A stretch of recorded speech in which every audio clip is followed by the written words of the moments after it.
Obviously, a lot of these models are currently open sourced, or the tools and solutions that you're using to build these models are open source. That means invariably that you are adding this additional layer of risk, because open source means that there's essentially one, maybe two, maybe 10 people managing that tool. And so really, is it hardened for the enterprise? No. I'm so excited to introduce today's episode featuring Sidra Ahmed Lefort, Investment Director of Munich Re Ventures. Of course, we'll hear more about this, but Munich Re Ventures is the venture capital group of Munich Re, the world's largest reinsurance company and a leading global provider of primary insurance and insurance-related risk solutions. Now, Munich Re Ventures is a billion-plus platform, yes, a billion-plus platform that is financially driven while focusing on the strategic interests of Munich Re. In this episode, Sidra takes us on a deep dive into the landscape of cybersecurity, artificial intelligence, and healthcare, which she focuses on, and we chat about everything from pricing mistakes VCs make, market trends, exits, acquisitions on the ground, and how valuations and mindsets are shifting. Sidra Ahmed Lefort, Investment Director of Munich Re Ventures. Let's go.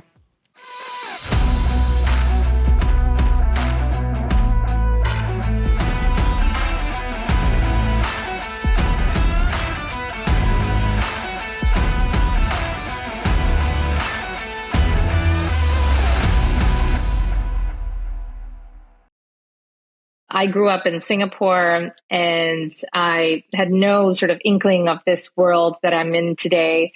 I had every ambition of a typical South Asian good daughter of becoming a doctor or an engineer or a lawyer. Happened upon my first VC and thought, well, this is an amazing job. You get to be at the forefront of technology. You get to be talking to some of the smartest people in the world and backing them with both your time and your money and your resources. And that kind of changed the trajectory of my career and where I ended up. Who was this VC and how old were you at that point in time? Was there like something specific that this VC said to you that was like, what? You get to do that? At that point in time, I was studying to become a scientist. And so I was studying biomedical science in the National University of Singapore. I knew I wanted to be at the forefront of innovation and maybe be an inventor, but I also, I'm being honest, didn't like being a scientist either, and spending my entire day in the lab, and was on the side helping the intellectual property office of the university. And as part of that, they hosted this event where they invited VCs, they invited large corporates to attend. And I met the VC where he basically talked about how they were looking to invest in a company that was potentially going to be a cure for patients who had glioblastomas, which are tumors in the brain, very hard to operate. And the way they were going to do that for the company that he was looking at would be to inject these iron nanoparticles into those tumors and then put the patient into a machine that would eventually, an MRI-like machine that would eventually change the magnetic poles, which would cause these nanoparticles to vibrate and burn the tumor inside out. And I was like, that is fascinating, because you're taking basic science, essentially, up-leveling it multiple folds, and then solving this really difficult problem where patients really had a poor prognosis in terms of life expectancy, and really solving it in a very elegant way. And so I was totally hooked after that. This was the CEO of NanoStart, Marco Beckman. I kept in touch with him, and 2 months later, he was opening an office and wanted to expand his team to Singapore, and I jumped on the opportunity. Love it. Love it. And how did that, conversation bring you then from Singapore to San Francisco? So I started in very early stage investing. It was a fund that was focused on nanotechnology, that was doing very early stage, pre-seed to seed stage companies. So almost like science fiction. And the mandate was to look at Asia and Europe for opportunities to invest in. And I did that for a while, and I really enjoyed it, but I wanted to kind of go to that next level of product market fit and growth. And there were not many later stage VCs in Singapore at that time. I basically applied and got into EDBI, which at that time was looking at investing in companies globally and had a very large breadth of areas that they covered as well. So I ended up joining them as essentially an investor looking at med tech. And then they do this thing where basically you go from a specialist to a generalist. So I then looked at enterprise tech. And as part of my work with them, they sent me to the US to head up their US office. And I ended up staying and found myself at Munich Re Ventures, where they were looking to have somebody lead out two sectors for them. One was in cybersecurity, one was in health tech.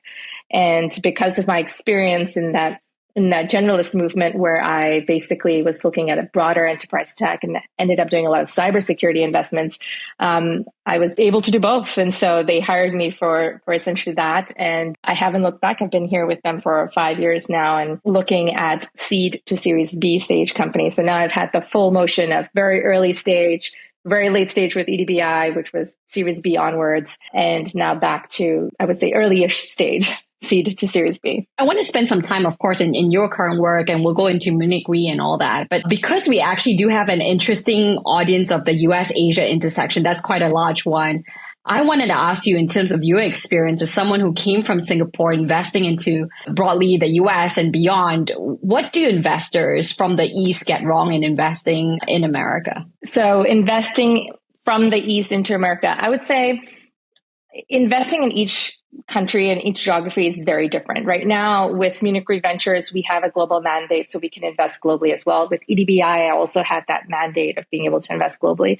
The problem is that, for the most part, where you tend to look rather when it comes to companies and opportunities in your specific radius or sphere. All the people that are starting out companies or are in a different motion of scaling their companies in the space and region that you're in really well. You understand the problem statements of that region really well. So you have this edge sitting in the market that you're investing in. That's why a lot of US-based investors tend to just focus on the US and don't go outside. There have been some exceptions where they've set out teams in different countries, and now we're kind of seeing them shift into also having these teams become offshoots and maybe independent firms as well. So on the reverse, I feel like it's the same, right? Each investment that you're making, each company that you're trying to support, you're trying to bring them some additional value add that goes beyond capital, because to be honest, capital is a commodity, right? And so what is the additional support that you're bringing? Are you a good fit for that?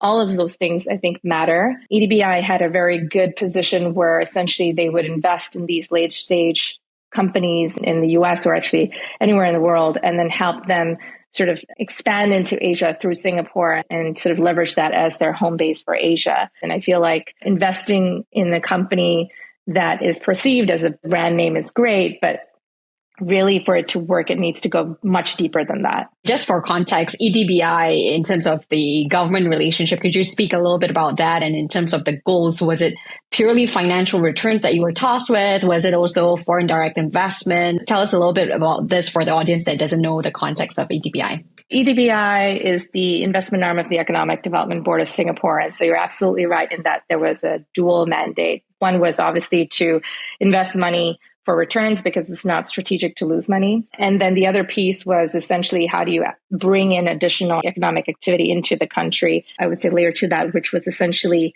to also upskill the manpower in the country, because as you may know, in Singapore, it's a very small country. We don't have natural resources. And so making sure that our manpower is very skilled and being able to represent the technologies and the industries of the future is very important. So there was a very big push towards making sure that it was investments in future areas that would add value to the manpower skills of the country as well. I know it's been a couple of years, but what would you say surprised you in the approach that governments took in terms of their expansion strategy through technology investments? Was there some lessons learned that you can share with us there? I wouldn't sort of make this more of a Singapore answer. I would say in general, Asia is a little, at that time as well, let's put that caveat in there, at that time was new to this motion of adopting SaaS-based solutions, so software as a service-based solutions. So really understanding the value of the technologies and seeing these technological advancements, there was a lot of excitement around that. But when it came to contracting, it would take a long time for them to wrap their heads around, like, okay, this is going from an on-prem solution that has an annual license to a cloud-based solution that's now going to be a SaaS-based license. And so the contracting took much longer. And so I would say the adoption of these technologies took much longer. I think a lot of this has changed now, but when I was doing it back then, I remember, it would take months and months to just help bridge that gap of understanding of like, okay, this is a new payment model, but actually you do want this technology, you do want to adopt this way of running your systems. And so maybe this difference in financial approaches is not a big deal, but it did hinder a lot of the progress that could have been made much earlier with companies that were trying to work with not only parts of the government, but other, I would say, enterprises and small, medium businesses in the country. Yeah, which is always a struggle between the David and Goliath, right? Sort of trying to figure out like what's the best way to get the Davids of the world to continue to bring the Goliaths along. So now you're in Munich Re Ventures. It's been 5 years, half a decade. Hard to imagine that time has flown by. Tell us a little bit about, how this is structured. I was sort of having a conversation with you earlier about how I came from a CVC world as well. Whether this is balance sheet money, do you have external LPs, or how is this structured, and what's the mandate with Munich Re? So we are the venture capital arm of Munich Reinsurance. Hence our name, Munich Re Ventures. It is a closed-ended fund, and so it's not balance sheet investing. And we have financial targets as well. And so we are investing in areas of future risk that are relevant to Munich Re. And so those would be areas like cybersecurity, like insurtech, health tech, transportation tech, and IoT.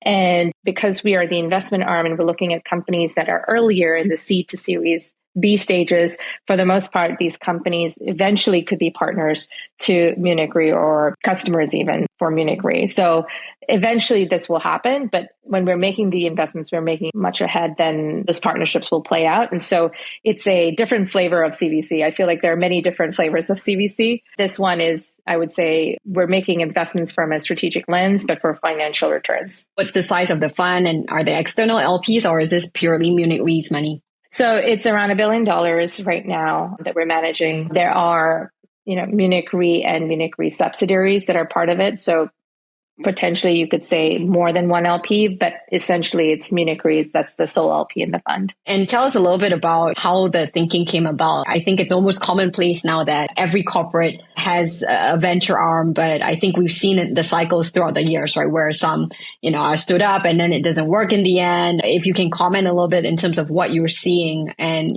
I guess what works in the structure that you're building. So I can take no credit for building this. I joined when it was all built up. And so all the credit goes to our managing partner, Jacqueline. I would say what's been really cool to see, and so maybe I could talk about the two sectors I cover. For cyber, for example, Munich Re is one of the largest risk takers in cyber, both on the insurance side and reinsurance side. And when we're looking to invest in the area of cybersecurity, we're looking at the next generation of technologies that could potentially be used to thwart attacks. And so if you think about that from a downstream perspective, that means that it would mean fewer claims and fewer issues as it pertains to taking on that risk of cyber. And so we're really going after cybersecurity companies that are solving these issues that will eventually plague the industry. We also do invest in cyber insurtech. We have made those investments as well. And so it's a broad mandate from that perspective. But in both ways, we're doing essentially additional work to add value to the broader industry and ecosystem. And so if we can help our companies become customers to the broader insurtech and financial services ecosystem, that's a win. And if we can help our companies connect to other companies that are not in the financial services world, that's a win as well. And so for me, it is finding these moments of intersection where really there's some value add that can be provided because we're on the cap table, and also from maybe the strategic lens, help Munich Re kind of think about also the edge cases and so what's coming in the future in terms of their risk transfer products. And so that's really exciting to see. Similarly, on the health tech side, we're doing exactly that, right? We're investing in the intersection of health tech and FinTech. We're investing in data and infrastructure as it pertains to healthcare. And then the third bucket is essentially proactive care management for patients so that they are able to titrate their care and not have to go to the hospital and result in a lot more claims than they need to. And so everything we do is from the lens of, how do we manage that risk? How do we help support our companies to eventually in the long run, be I would say, a partner for the different sectors to manage and decrease any risk exposure that's there. Yeah, completely makes sense. So when you think about, cyber and health, those are two very broad themes. You've sort of sectioned it in different ways. But when you think about what you're excited by and talking about the moment that we're in, right? We're recording this as ChatGPT released their latest iteration, and there was Google I/O as well. And I've heard you speak a little bit about the vectors of attack that continues to expand because of these improvements in our technology. Can you talk to us a little bit? And you just came out of RSA as well. What is top of mind for those of us that are not in cyber in the way that you are? What's new, what's coming, and also maybe spend a little bit of time in the same way for healthcare? So it's a mind shift. Okay. So I would say for cyber, it's a really interesting moment because we are seeing a technological shift as it pertains to infrastructure, right? We are seeing an interest in adopting AI and technologies that are going to help companies and enterprises become better, have better experiences for their customers, but also manage their own data internally better as well. And so it's a very exciting time. These technological shifts have happened in the past when you went from, I would say, the mainframe to the PC to cloud, PC to mobile, mobile to cloud, right? So it's not something that we've never experienced before, but for me personally, to be here in that moment in time is really exciting. And as more and more companies start thinking about adopting AI, I think it's become clear that there's a real need to understand what that means from their security perimeter, right? You're adopting a new type of technology. You will need to understand what type of data that you have in your enterprise that can actually then be touched by this technology. And then eventually, not only customers, but also users within your enterprise have the ability to access that data. Because a lot of times right now, when users try and use these technologies, they have these birthright access to data that they should not have just by changing some of the prompts that you can kind of put into ChatGPT and other tools like that. And so there is a need to, I would say, have an ability to not only have better data security posture management, but also layer in this need to make sure that everyone who is accessing that data has the right authorization to access that data. And so we're seeing a lot of companies come out and try and solve for that. And that's just one part of the issue. The other part is obviously a lot of these models are currently open sourced, or the tools and solutions that you're using to build these models are open source. That means invariably that you are adding this additional layer of risk, because open source means that there's essentially one, maybe two, maybe 10 people managing that tool. And so really, is it hardened for the enterprise? No. And if you look at Hugging Face, which is the main platform that people are using for building their AI tools, there are a lot of gaps and security issues that have been bubbled up. And so there is a need to make sure that if these models are going to start to be integrated into an enterprise infrastructure, that they are hardened in the right way, or they are managed in the right way. So many different additional things need to happen before we can start adopting and seeing these solutions in the tools that we use every day as consumers as well as enterprise users. And so I would say more to come. And just out of interest, because we're not experts that in the way that you are, what is the CAGR or the market size for what is being spent on cybersecurity by corporates? Like what are we talking about here? As I can imagine, this is a market that's growing exponentially because of all these new innovations that we're excited by, right? But often in the lens of most entrepreneurs, we're optimists. So we're not thinking about the risk there, but you are. Yeah. So I would say if there's any space that money is being spent on, it's cyber. That continues to be critical infrastructure for any company. If you look at the top two areas that right now companies are spending money on, it's AI and cyber. That's going to continue to grow. And kind of think about the cyber space. There's so much money that's been invested into cybersecurity solutions. And if you looked at RSA, there were more than 4,000 vendors on the RSA floor with 45,000 people attending. And so 45,000. Wow. It was a pretty big conference. And so there's a lot already out there in terms of tools and solutions. Even now that we have all of that, right? We're still getting attacks and we're still reading about attacks that are happening. So I feel like it's a solution that's going to continue to be necessary for an enterprise as well as users and consumers of software. And so, yeah, I don't see it going away anytime soon. It's top of mind, and there's still more to be done given that we're still facing these attacks. And how about for healthcare? I interrupted your train of thought there, but I suppose we're talking about more digitalization, personalization, and I also like sort of the preemptive type of care solutions that you're looking at. Tell us a little bit more about how you're seeing healthcare unfold and how you're bringing investing to that. I think healthcare is facing kind of the same problem globally, where cost of care is increasing and essentially the quality of that care is hard to measure and manage. And so there's definitely a lot of interesting opportunities that we're focusing on looking at in that intersection of health tech and fintech, because the consumer is bearing the brunt of the cost of healthcare. One company we're really excited about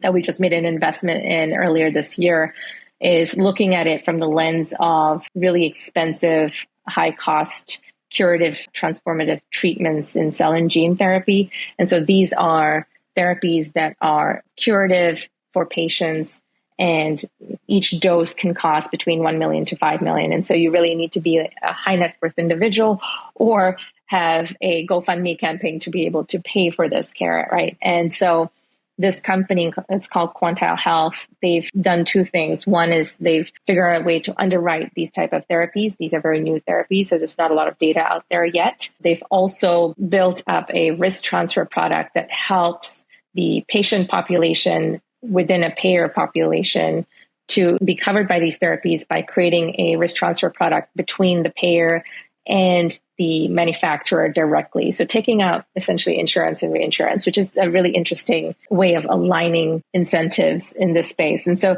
those are the types of companies we're trying to invest in back, where they're solving the really hard problems in healthcare, dealing with increasing costs, increasing burden on the patient or the customer, and also doing it in very innovative ways, whether it's through financial engineering or other sort of tools and solutions that help them get there. And so definitely really excited about companies in that health tech to fintech intersection, I would say. I know this is Yutong's son, right, with Quantile Health, a really interesting company and the way that they framed it. That, of course, is a company that you managed to win in and get in on the deal. But I wanted to ask you, and this is something that I ask a lot of the VCs that come on, what is one sort of anti-portfolio, one or two deals that you really thought hard about, but it just didn't get through the IC, or it just didn't have enough for you to have conviction in it, but regret it later? There's so many.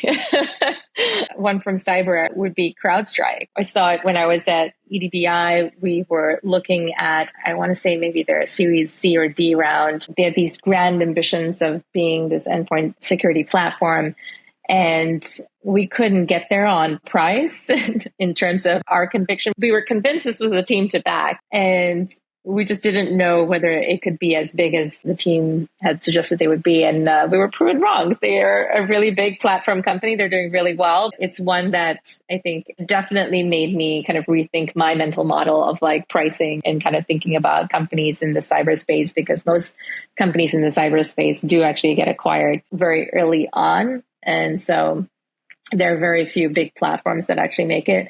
And they were definitely one. There's a lot of regret there, but they're doing brilliantly. And that's good to see as well. The reason I ask this is, of course, in terms of an investor, right? The joke is for VCs, unfortunately, it takes a very long time to actually know if you're good at this job, because the signals there's, a latency there, right? But with this mental model, you specifically mentioned that, right? With pricing, I think for us as VCs, as LPs, when we look at the pricing, it's something that we always think twice, especially when the entrepreneur claims they're once in a lifetime type investments. But how are you nowadays thinking about that? And how should we be a little bit more mindful in terms of strategy, portfolio construction? I think I look at it in three ways, right? Do you have in front of you an outlier founder? Is this a founder that has some sort of information or experience asymmetry that gives them an edge that nobody else has? Are they somebody who is resilient and will be able to continue down this path of executing on their vision and will not be swayed? And that's a very big part of that decision. especially in the earlier days. And then is this an outsized opportunity? Is the timing right from the standpoint of other tailwinds here? Because you can get timing wrong, right? The iPhone was not the first product that got envisioned. There was General Magic and there was Pocket Crystal. Yeah, that was sort of envisioned first. And so I think timing is a very big part of it. So really kind of getting a sense of the tailwinds and seeing whether or not, it makes sense to do this now. VCs we like to tell ourselves that we're making contrarian bets. And so, that's what we do. And for the most part, we're all kind of looking at the same deals. This is probably a little too spicy, but I don't know whether that's a very true statement. When I'm in a deal and I don't see anyone around me and I'm getting conviction and getting excited about an opportunity, that's when I feel like, okay, this is going to be a great opportunity. This is going to be a great deal when no one's really looking. I think that to me is a contrarian bet, right? Right now, everyone's looking at AI. Everyone's looking at every part of that stack. I don't know whether that's going to be a contrarian bet for anyone, but if you're convinced about the market opportunity and the founder and the tailwinds, I would say that's kind of what I would want to see to move forward on a deal. How does Munich Re Ventures think about sort of follow-on funding? I think there's two camps of investors that I've met, right? One is you think that follow-ons are necessary for those that you see good signals. And on the other, one believes that no follow-on is the best way because no matter how smart you are, it's actually really hard to pick the winners. Which camp are you on? I think it really depends on the fund structure and the fund size. I definitely see both sides of that coin in terms of putting in a large check in the beginning and getting that ownership so that you have a sufficient amount of capture on the cap table to get the upside regardless of what that is. Our fund does do follow-ons. Obviously, we still go through a process of weighing the pros and cons of continuing to invest in a company. So we are essentially stewards of the capital that's been provided to us. And so we have to do that. And so we do make a decision when we decide to follow on, but that's something that we do if we're seeing the companies hitting their targets, they're doing well, maybe we want to double down on our position, then we would absolutely follow on and even do more in some instances. Yeah. What sort of check sizes are you writing between C to Series B? Is there like a target ownership that you're working towards? What's the strategy here in terms of portfolio construction? So I would say check sizes range anywhere from 500K at the small end all the way to like 9 million at the top end as a first check in. And then we do have reserves as well. Ownership targets really vary. I don't think it's been consistent, mainly because I think it really depends on the market opportunity, what we think the exit's going to look like. We obviously try and get double-digit percentage on the ownership and try and make sure that there's enough room for dilution as the company grows to future rounds, because then at the much later stages, it's unlikely we'll be able to participate if those round sizes get really big. And so it's better to sort of double down and do more in the earlier stages for us. We try and kind of triangulate between the check size, the valuation of that stage for that company, the market opportunity, and the exit as well. Talking about valuations, how are our valuations these days in cyber and health tech? Are we getting more grounded after the highs of 21, 22, or are we still floating on high here because AI is the thing now? Yeah, every company's an AI company now. So for cyber, valuations are still very high. We're still seeing companies doing seed rounds, $20 million seed rounds, $18 million seed rounds, which are massive for that stage and at very high valuations. And so that's still happening. On health tech, there's a little bit of recalibration that's going on. There was a lot of capital poured into that sector during the COVID pandemic period. And so there are a lot of companies in the later stages who are catching up to their valuations. And so we're starting to see some flat rounds, even some down rounds on the later stage companies. On the earlier stage companies, it's also been a little harder to raise, I would say, than usual. But I think that's sort of like the natural shakeup that needs to happen because of the amount of capital and amount of companies that were birthed essentially during that period. And so I think it will all level off eventually. But anything that's cyber and AI these days, it's just really expensive. Yeah. So how are you evolving your thinking? On one hand, you see a contraction, I suppose, right? Like the market correction is sort of shooting out those that aren't able to juggle the fundamentals. And then on the cyber end, it still feels like we're in La La Land, especially if you have a plug on that's AI.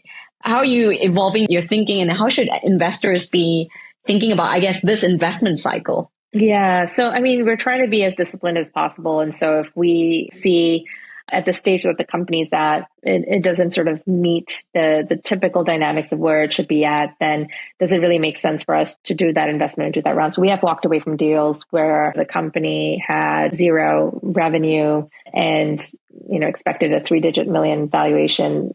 That was not something we were comfortable with. And so we try and be as disciplined as we can, even though we're excited about these opportunities.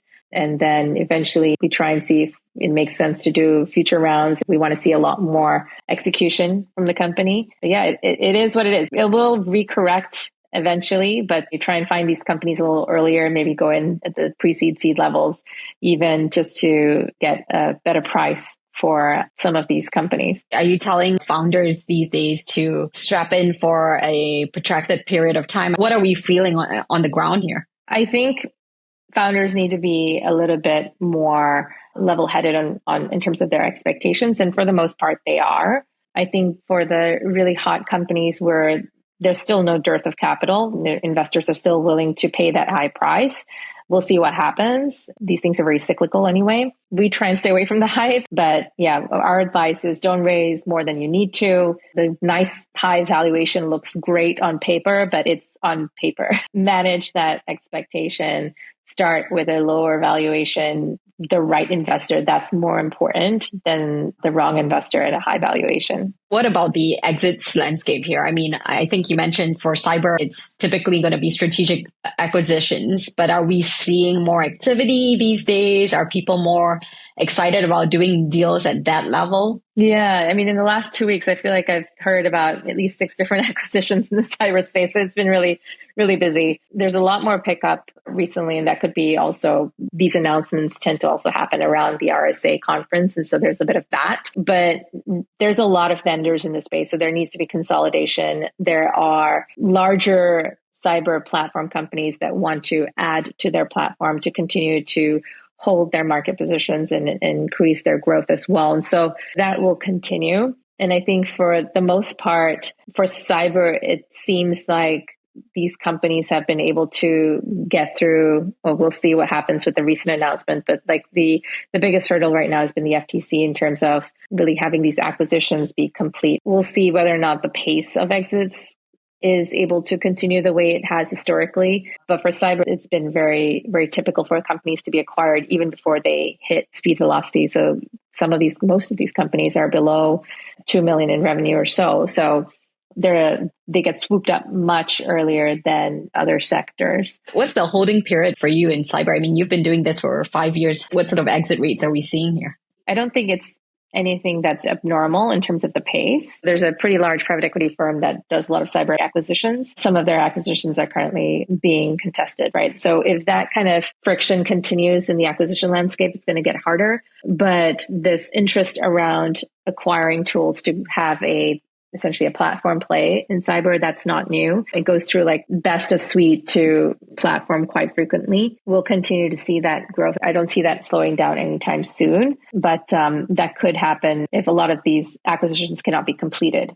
Yeah. I mean, we saw not long ago, was it Adobe and Figma, right? And then that was a lot of time wasted on hand there. But yeah. And how about for healthcare, you're going to say? Yeah, I was going to say for healthcare, kind of the same. A lot of the companies are consolidating because of the fact that they're trying to add additional breadth to their solutions that they're providing to whether it's, payers and employers or providers or even consumers that they're selling into. So I think that will continue to happen. A lot of startups are merging together to do that as well. And so maybe they're not exits in the pure sense of the word or mergers. And so that feels like more of what's going to continue to happen. I'm not sure whether we're going to see any massive exits the way we saw with Teladoc and Livongo, but that's something that we're continuing to monitor because of all that capital that went into healthcare and health tech in the last 2 to 3 years. And so more observation, more kind of sitting around and kind of seeing how that plays out. Zooming out a little bit, you've been in venture now for quite some time in different chapters, but also touching innovation in the ways that you are. What needs to change in venture? What needs to change in venture? How much time do we have? I think it has been evolving, right? If you had asked me this question when I first started, I would say that there was no transparency in venture. It was very hard to kind of at least see when positions would open up or what exactly firms did in terms of getting the outcomes that they wanted. And there's a lot more openness now in terms of talking about strategies and hiring and also creating diversity at the top. And so there's a lot that's happened that I think has been positive for the industry. I think it just kind of needs to continue to go on this journey that it's been. There's still very few female GPs. And so would love to see that continue to grow. I think Eileen and her team at Allraise have done a great job at highlighting the issues and putting in the frameworks to help the next generation of female leaders in venture capital. So I would say more of that. If I may, just as someone who's in it, as someone who you got promoted, I guess, last year. So congratulations on that. But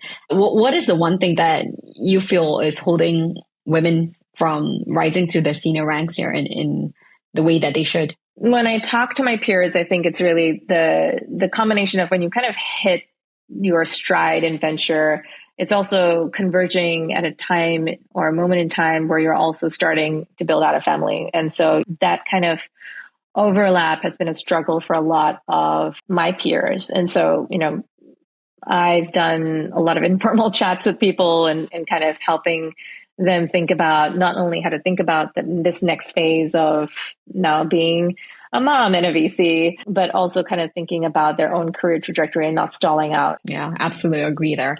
Okay, a rapid fire. So these are one-liner. Billion-dollar questions is where we're at. All right, your guilty pleasure. Oh, chocolate, for sure. Dark chocolate, yes. A habit you've picked up that has changed your life. Oh, I would say getting up at, 5:30, 6 a.m. Every day. Well, now that I'm a mom, yes. Wow. Yes, makes sense. What would you tell your younger self, a younger Sidra? Keep going. Stop getting into your head about what other people think. And what's your biggest insecurity still? This one's hard. I would say whether or not I am the best partner I could be. What is the best leadership advice? Every day you experience something new for the first time. Fill in the blank. Success is? Success is winning. Failure is? Failure is also, I'd say, failure is learning. And final one, what are you obsessed with that others rarely talk about?